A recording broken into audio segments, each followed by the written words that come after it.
Oke teman-teman, jadi di video sebelumnya tentang cara menambah bass pada speaker tanpa biaya, sepertinya kita agak terburu-buru dalam membuat videonya ya.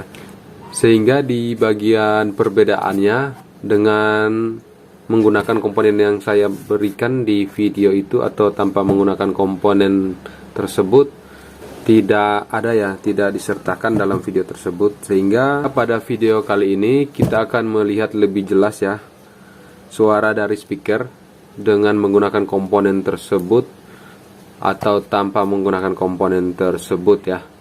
Hasilnya seperti apa? Mari kita lihat ya. Ini kita copot dulu teman-teman. Jadi suara asli dari speaker ya. Sebelum kita tambahkan komponen, saya akan tunjukkan suara aslinya seperti ini.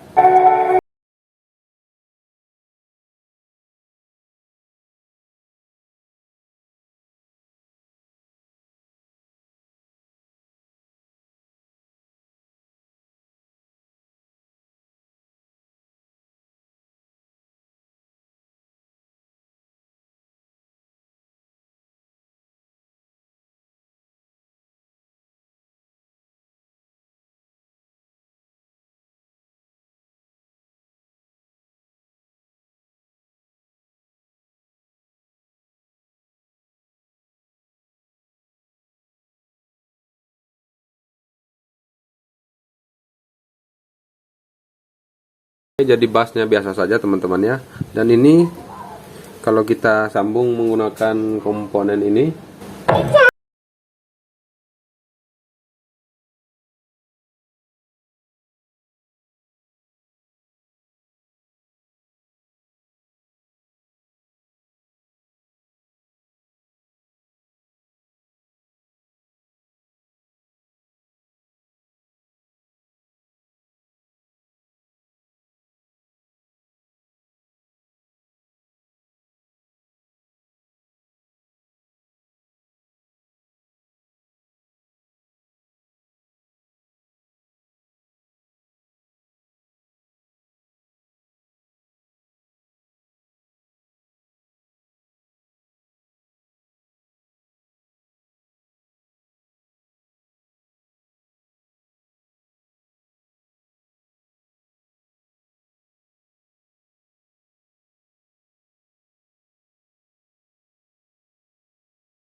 dan ini menggunakan komponen